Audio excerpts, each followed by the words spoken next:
They have chosen the order, and the order is Don Stenberg will be first, Pat Flynn will be second, and Deb Fisher will be third. So, Mr. Stenberg, if you would do your opening introduction, minute, please. Okay. Thank you very much. Thank you all for coming out this evening. I'd like to begin by introducing my wife, Sue. Sue and I have been married 40 years. You may applaud for Sue. We've been married 40 years. I have 4 adult children and 8 grandchildren. I'm running for the United States Senate because I believe our country's going in the wrong direction, and that to go in the right direction, Nebraska's next United States Senator needs to be a genuine lifelong conservative. I think the question is when all the candidates have very similar views on the issues, how do you determine who the real conservative is that we should send to Washington?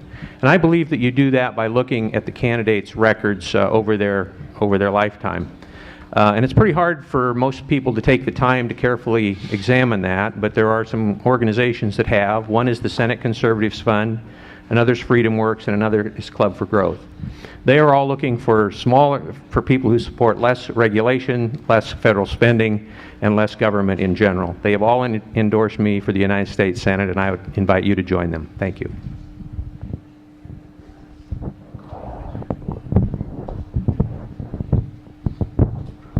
I'm Pat Flynn from Schuyler, and I grew up on a farm, worked in hog confinements for 8 years while I was in high school and college. And then at age 23, I started my own business in insurance and investments by knocking on doors day in and day out for 11 years. At age 35, I helped start a high school volunteer youth ministry program in my hometown. And I volunteered 20 to 30 hours a week in that program. We became the #1 youth group in the country. We had 100 teens voluntarily attending out of a public high school of 350 students and 25 helpers. I'm also an advisory board member of the University of Nebraska's Newman Center, and we're the #1 program of its nature in the country. I don't think we're electing leaders anymore. We're electing career politicians. And what I've learned from my life and business experiences is this: if we lead with truth, people follow. Good evening. I'm Deb Fisher. I'd like to thank the Sarpy County Republican women for this wonderful event. I'd like to thank all of you for coming. This is a very important election. I'm a wife of 40 years. I'm a mother of 3 grown sons. My husband Bruce and I have a ranch in Cherry County. We're small business owners, and I'm also a citizen legislator. I've served in the Nebraska legislature for 8 years now in a number of leadership positions. As I travel the state of Nebraska and listen to people, I hear their frustration, their anger, and their concern. And I share their concerns about the direction that this country's headed.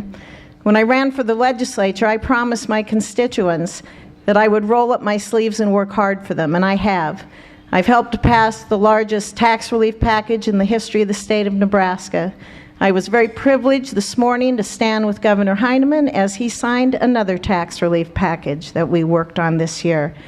I introduced and helped to pass a roads funding bill where we prioritize infrastructure in this state, and we've targeted money without raising taxes. We're meeting a responsibility of government. Thank you. The next question is, in what areas, if any, do you think the policies of the federal government are overreaching, and what, if any, changes would you propose to make? We start with Ms. Fisher. I think I'll stand up. I believe the federal government's overreaching in many areas, and we all see that every day. As a small business owner, I know that. We look at all the burdensome regulations that we are faced with, whether it's from the EPA, whether it's from the Department of Labor, whether it's from OSHA. Those are all concerns that we have. We're looking at a tax code that is so long it can't be understood. It provides no certainty for businessmen in this country, and it's small business that is the economic driver here in Nebraska and in this country. So I think across the board, we can look at many agencies and many programs at the federal government level that are a concern to all of us and that are an overreach by the federal government.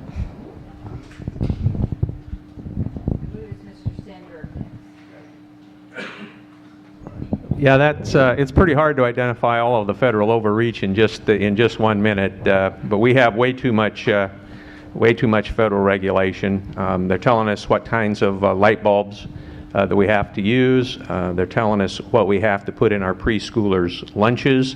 They're telling us that young people can't detassel corn, as I did when I was growing up. In fact, there's tens of thousands of pages of new federal regulations each and every year. My proposals to deal with that are twofold. Number one, I would offer legislation to repeal each and every major federal regulation adopted by the Obama administration. And number two, I would support legislation that would take the power out of the hands of the federal bureaucrats and place it back in the hands of our elected representatives by supporting a law that would require that before any new major federal rule or regulation went into effect, that it would have to be submitted to, voted on, and approved by the Congress of the United States.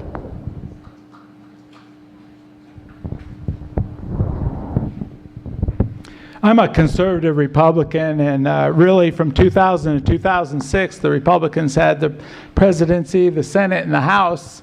And you know what? They failed in a lot of areas, and the federal overreach happened whether it's Democrats or Republicans. And truthfully, as a man, I'm sick and tired of it. I don't know a place where the federal government is not overreaching.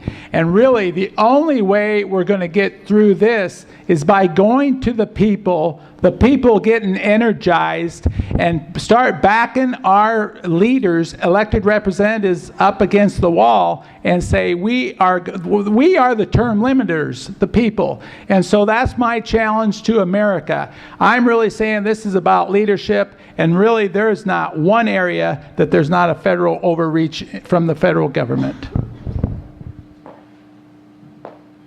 And you're first this time, so you might as well keep the microphone. What would be your plan for federal taxes? Please explain.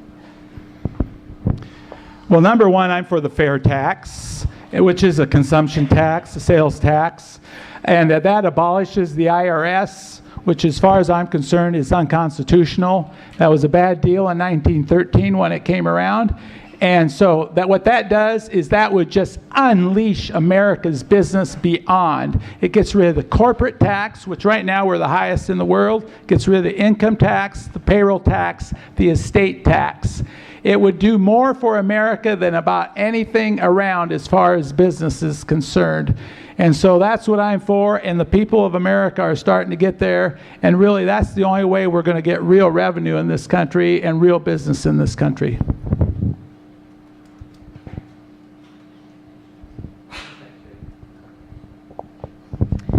Well, first of all, I don't believe the federal government needs to look for more ways to tax us. I think we need to look for tax relief. That's how you turn an economy around, and that's how you grow jobs in this country. We've done it here in Nebraska. We need to do it at the federal level. Earlier, I talked about reforming the tax code. We need to look at our corporate tax rate. It's currently 35%. I think that needs to be lowered. We're the highest among all of our trading partners, and I think it needs to be lowered to about 24%, while at the same time we need to close the loopholes that those corporations are taking advantage of. We need to repeal the estate tax. That was part of the tax package that we passed here in Nebraska, where we did repeal that. We need to look at repealing the alternative minimum tax. That was a parallel program that was put in place to tax higher wage earners, higher people in the income bracket, but instead it's creeping down now and affecting more and more people in the middle class. That needs to be taken care of. Well, I think first and foremost, we need to block the proposed major increase in taxes that will take effect January 1, 2013, if the Congress fails to act. That would be a crushing burden on our economy and an unfair increase in taxes to the American people. We need to repeal Obamacare. It contains a variety of different tax increases, as well as being a nationalization of our health care. We do need to cut the corporate tax rate to encourage businesses to continue to do business here in the United States rather than taking jobs overseas where taxes are lower. I agree with the senator that we need to eliminate the federal estate tax. It's very unfair to family farms, businesses, It makes it very difficult to pass on the family business to the next generation, and the corporate and the estate tax should be repealed. I also think that in order to stimulate our economy, that we should allow 100% expensing of new plant and equipment and make that permanent so that there will be an incentive for business development in this country. Thank you.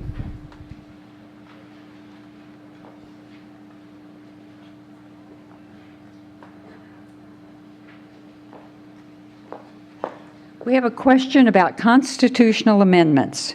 Are you planning to introduce any constitutional amendments? If so, why?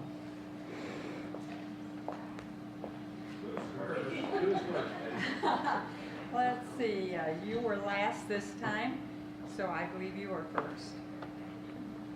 I do support a balanced budget amendment. I think that's necessary. If we're going to address the out-of-control spending that's happening at the federal level, if we're going to address that over $15 trillion in debt, we need to have that balanced budget amendment. We do it here in the state of Nebraska. I've been fortunate to be able to work in a state where we are required to balance our budget every year, and I've done that for 8 years. In fact, this year we had to look at the end of session. We still have 2 days left, but we had to look at the end of session for another $10 million to cut.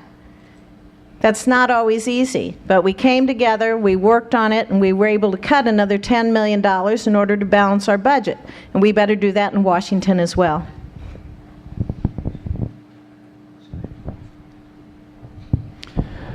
I'm not for a whole lot of constitutional amendments, but I think we need one to define marriage, actually, and because we don't seem to be getting that right in this country. And really, I look in my 1969 dictionary, it says marriage is the union between a man and a woman.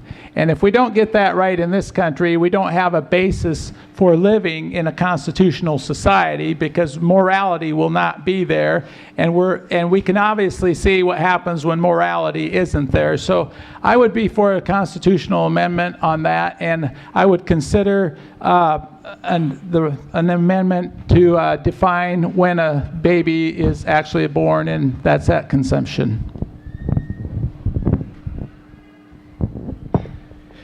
Yes, I've actually proposed 7 amendments to the Constitution of the United States. I can't cover all of those in 1 minute, but they're on our website. It would include a balanced budget amendment to the Constitution of the United States, an amendment that would define marriage as being between a man and a woman for all purposes of federal and state law, an amendment that would return power to the states by allowing 2/3 of the states' legislatures to overturn any federal rule, regulation, or law, so that we would restore the power of the states as a check and balance on the power of the federal government.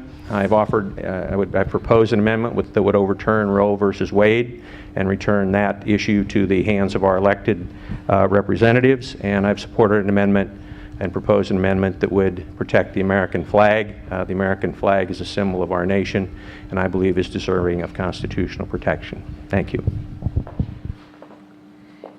As you give your closing statement, would you tell us about the expertise you would bring to the office? As an investment advisor of 29 years, I do not see a safe place for money in America anymore. I also look at the Gatling gun regulations coming at us from all angles, and I have realized that as a business person, I will not have a business anymore in 3 years if we do not change something and change it quick. So last May, I sold my business, burned the boat, and got in this race with both feet. I realize it's either their neck or ours, and it has to be theirs. I'm challenging you to think out of the box. If President Obama were to get reelected, who of these U.S. Senate candidates can you really trust to back him up against the wall and have a constitutional revolution? The last line of the Declaration of Independence says this, and for the support of this declaration, with a firm reliance on the protection of divine providence, we mutually pledge to each other our lives, our fortunes, and our sacred honor. I'm Pat Flynn. I appreciate your vote, and God bless America.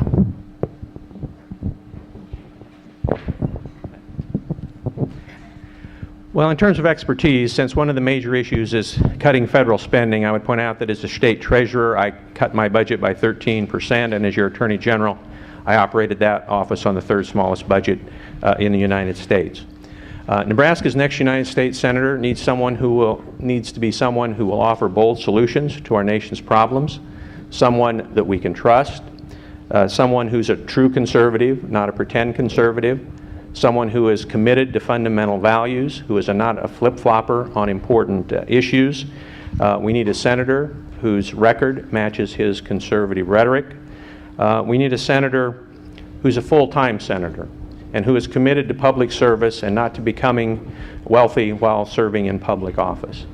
If you will vote for me as United States Senator, that's the kind of senator that I will be for you. I would appreciate your support for the United States Senate. I'll work hard for you, and I'll work to shrink the size of our federal government. Thank you. Well, I'm not your usual politician. I'm not a career politician. I told you a little bit about myself earlier, but I have been effective in the Nebraska legislature. I made a commitment to my constituents and the people of Nebraska when I was elected to serve in the legislature, and I'm completing that commitment. We have 2 more days, and then I'm going to hit the road and campaign 24/7. We need someone to represent us in the United States Senate who understands the legislative process, who's taken on tough issues, who's worked with their colleagues to get those issues passed, and I've gotten them signed by the governor. We need somebody who has a proven conservative record. I have that in the legislature. We have voting records. I promised my constituents when I ran I was going to roll up my sleeves and fight for them in Lincoln, and I ask for your vote to send me to Washington so I can roll up my sleeves and fight for you in Washington. Thank you.